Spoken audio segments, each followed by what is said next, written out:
بسم اللہ الرحمن الرحیم۔ السلام علیکم ورحمۃ اللہ وبرکاتہ۔ حضرت علی رضی اللہ تعالیٰ عنہ کی زوجہ محترمہ جنتی عورتوں کی سردار سیدہ فاطمہ الزہرا رضی اللہ تعالیٰ عنہ کی وفات کے بعد حضرت علی رضی اللہ تعالیٰ عنہ نے اپنے بھائی عقیل سے درخواست کی کہ وہ ایسی عورت کی تلاش کریں جو اعلیٰ نسب سے تعلق رکھتی ہو تاکہ ان سے ایک بہادر اور دلیر اولاد پیدا ہو جو کربلا میں امام حسین کا مددگار بنے۔ لہٰذا حضرت عقیل رضی اللہ تعالیٰ عنہ نے بنو قبیہ کی ایک خاتون فاطمہ بنت حزام کا نام پیش کیا جنہیں ام البنین بھی کہا جاتا تھا۔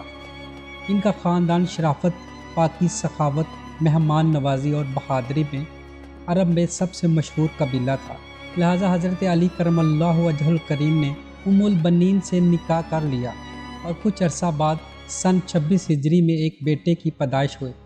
بچے کی پیدائش کے بعد حضرت علی نے اسے اپنی گود میں لیا اور اس کا نام عباس رکھا۔ عباس شیر کو کہتے ہیں جس کو دیکھ کر دوسرے شیر بھاگ جائیں۔ آپ نے ان کے کانوں میں اذان دی اور بازوؤں کا بوسہ لے کر رونے لگے۔ اس پر ام البنین نے رونے کی وجہ پوچھی تو فرمایا، تمہارے بیٹے کے دونوں بازو حسین کی مدد کرتے ہوئے تن سے جدا ہوں گے اور اللہ تعالیٰ ان کے کٹے ہوئے بازوؤں کے بدلے اسے آخرت میں 2 پر عطا فرمائے گا۔ حضرت عباس امام حسن اور امام حسین علیہ السلام کے ساتھ پلے بڑھے، لیکن آپ نے کبھی بھی اپنے آپ کو اپنے بھائیوں کے برابر نہیں سمجھا اور ہمیشہ انہیں اپنا امام سمجھتے تھے۔ وہ امام حسن و حسین کو ابن رسول اللہ یا سیدی کہہ کر پکارتے تھے۔ حضرت عباس ابن علی نے نہایت ہی خوبصورت اور حسین چہرہ پایا تھا۔ آپ ایک دراز قد شخص تھے۔ روایات میں آتا ہے کہ جب آپ گھوڑے پر سوار ہوتے تو ان کے پاؤں زمین سے لگ جاتے تھے۔ حضرت عباس کی بلند قد و قامت اور خوبصورت چہرے کی وجہ سے انہیں قمر بنی ہاشم کہا جاتا تھا۔ ایک روایات کے مطابق جب امیر معاویہ کے خلاف امیر المومنین حضرت علی نے جنگ صفین لڑی تو اس جنگ میں حضرت عباس نے حضرت علی رضی اللہ تعالیٰ عنہ کا لباس پہنا تھا اور بالکل اپنے والد کی طرح زبردست جنگ لڑی، یہاں تک کہ لوگوں نے ان کو علی ہی سمجھا۔ جب حضرت علی خود میدان جنگ میں اترے تو لوگ حیرت زدہ رہ گئے۔ اس موقع پر حضرت علی نے اپنے بیٹے عباس کا تعارف کرواتے ہوئے کہا کہ یہ عباس ہے اور یہ بنو ہاشم کے چاند ہیں۔ اسی وجہ سے حضرت عباس کو قمر بنی ہاشم کہا جاتا تھا۔ حضرت عباس ابن علی کی زندگی کا سب سے اہم واقعہ معرکہ کربلا میں شرکت ہے، جس میں آپ نے اپنے بھائی اور امام حسین ابن علی کا ساتھ دے کر وفا اور قربانی کی ایک مثال پیش کی۔ میدان کربلا میں حضرت عباس رضی اللہ تعالیٰ عنہ کی وفاداری ایک نمونہ ہے۔ تاریخ نے کبھی ایسی وفا اور جانثاری نہیں دیکھی۔ حضرت عباس مدینہ میں ہمیشہ امام حسین علیہ السلام کے شانہ بشانہ رہے، جوانی امام حسین کی خدمت میں گزاری۔ بنی ہاشم میں آپ کا ایک خاص رعب اور دبدبہ تھا۔ بنی ہاشم کے 13 جوان ہمیشہ امام حسین کی دفاع کے لیے تیار رہتے تھے اور حضرت عباس ان نوجوانوں کے امیر تھے۔ جب یزید بن معاویہ سن 61 ہجری کو تخت نشین ہوتا ہے تو فوراً حکم دیتا ہے کہ حسین ابن علی کو حراست میں لے کر دمشق بلایا جائے اور انہیں بیعت پر مجبور کیا جائے۔ لہٰذا لشکر شام جب مکہ پہنچتا ہے تو امام حسین اسی وقت کربلا روانگی کی تیاری کر رہے تھے۔ اس موقع پر حضرت عباس ابن علی نے اپنے بھائی کی حمایت اور بنو امیہ کی سرکشی کے خلاف مکہ میں ایک زبردست خطبہ دیا۔ آپ نے فرمایا، بے شک لوگ حجر اسود کو چومتے ہیں اور حجر اسود میرے مولا کے ہاتھوں کو چومتا ہے۔ اللہ کی مشیت میرے مولا کی مشیت ہے اور میرے مولا کی مشیت اللہ کی مشیت ہے۔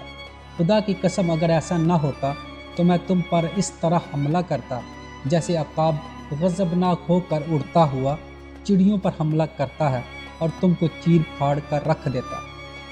واقعہ کربلا کے وقت حضرت عباس رضی اللہ تعالیٰ عنہ کی عمر 33 یا 35 سال بتائی جاتی ہے۔ امام حسین علیہ السلام نے آپ کو لشکر حسین کا علمدار قرار دیا تھا۔ امام مظلوم اپنے بھائی عباس اور 72 ساتھیوں سمیت ایک محرم الحرام کو میدان کربلا پہنچے، جہاں 30,000 سے زائد یزیدی لشکر کے سپاہیوں نے اس قافلے کو روک دیا اور فرات کا پانی بند کر دیا۔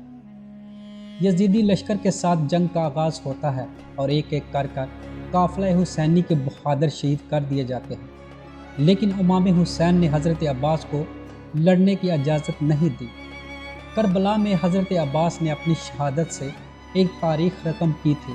آپ حسینی فوج کے ایک قابل ترین اور ماہر سپہ سالار تھے۔ روایات میں آتا ہے کہ جب تک جناب عباس حسینی لشکر میں موجود رہے، یزیدی لشکر میں موجود کوئی بھی سپاہی چین کی نیند نہ سو سکا۔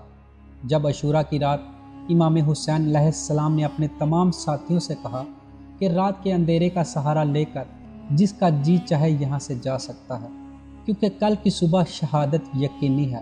اس وقت سب سے پہلے جناب عباس نے اپنی وفاداری کا اعلان کیا اور کہا، اے امام، ہم کس لیے آپ کا ساتھ چھوڑ دیں؟ ہم آپ کو ہرگز دشمنوں کے مقابلے میں اکیلا نہیں چھوڑیں گے۔ ہم اپنی آخری سانس تک آپ کی حمایت میں رہیں گے۔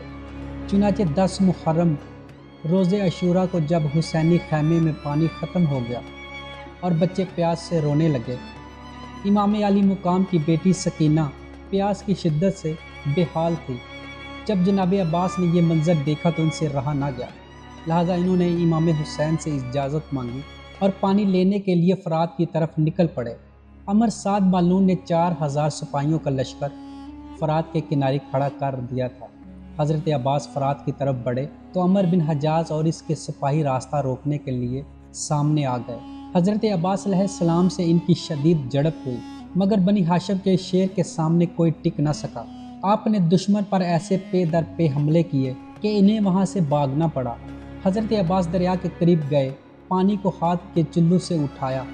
آپ خود بھی شدید پیاسے تھے، مگر جب آپ کو خیال آیا کہ ان کی پیاری معصوم بھتیجی وہاں خیمے میں پانی کے انتظار میں ہوگی تو آپ کو گوارا نہ ہوا کہ پانی پئیں، لہٰذا آپ نے پانی سے ہاتھ کو واپس کھینچ لیا اور مشکیزے میں پانی بھر کر خیمے کی طرف روانہ ہوئے۔ اچانک یزیدی لشکر نے پیٹھ پیچھے حملہ کر دیا۔ تیروں اور نیزوں کی بارش ہوئی۔ جناب عباس کے دونوں بازو زخمی ہو گئے۔ بازوؤں کے زخمی ہونے کے بعد آپ نے مشق کو اپنے کاندھوں میں لے لیا اور یزیدی لشکر سے سامنا کیا۔ اس شیر کی ایک دہاڑ سے سپاہی چاروں طرف بکھر جاتے تھے اور میدان میں گمسان مچ جاتا تھا۔ آخر یزیدی سپاہیوں نے تیر سے اس مشکیزے کو بھی چھید زدہ کر دیا۔ سخت لڑائی شروع ہو گئی۔ حضرت عباس کی تلوار بجلی کی طرح سے جس پر پڑتی اس کے ٹکڑے کر دیتے۔ بے دریغ یزیدیوں کو آپ نے واصل جہنم کیا۔ اچانک پیچھے سے ایک سپاہی نے آپ کے ہاتھ پر حملہ کیا اور آپ کے بازو کٹ گئے۔ یزیدیوں نے تیروں کی بارش شروع کر دی۔ آپ زخمی ہو کر زمین پر گر پڑے۔ اتنے میں امام حسین علیہ السلام تیز رفتاری سے وہاں تشریف لائے۔ اپنے بھائی کو گود میں اٹھایا۔ حضرت عباس نے بھائی کو دیکھ کر سرگوشی کرتے ہوئے کہا، میرے بھائی، اے میرے آقا حسین، اور پھر آپ کی روح پرواز کر گئی۔ امام حسین علیہ السلام نے روتے ہوئے فرمایا، آج عباس کی شہادت سے میری کمر ٹوٹ گئی۔ فرات کا بہاؤ سردیوں کی طرح تاریک ہو گیا ہے، آسمان سرخ ہو گیا اور ہاشمیوں کا یہ چاند اپنی جوانی کی عروج میں 10 محرم 61 ہجری کو فرات کے کنارے پر شہید ہو گیا۔ پھر دوستو، آخر میں اللہ تعالیٰ سے دعا ہے کہ اس واقعہ میں اگر کوئی غلطی کوتاہی سرزد ہو گئی ہو تو اللہ تعالیٰ اپنی رحمت سے معاف فرما دے، کیونکہ وہ غفور الرحیم اور معاف کرنے والا ہے۔ پھر دوستو، یہ تھی ہماری آج کی ویڈیو اور ہم امید کرتے ہیں کہ آپ کو ہماری یہ آج کی ویڈیو پسند آئی ہوگی۔ اگر پسند آئی ہے تو ویڈیو کو لائک کیجیے اور اپنے دوستوں کے ساتھ شیئر کیجیے، اور اگر ابھی تک آپ نے ہمارے چینل کو سبسکرائب نہیں کیا تو اس کو سبسکرائب کر کے آل نوٹیفیکیشن کو آن کرنا مت بھولیے، تاکہ ہماری ہر نئی آنے والی ویڈیو کا نوٹیفیکیشن آپ دوستوں کو سب سے پہلے اور بآسانی مل سکے۔ تو ملتے ہیں ایک نئی ویڈیو میں، تب تک کے لیے السلام علیکم ورحمۃ اللہ۔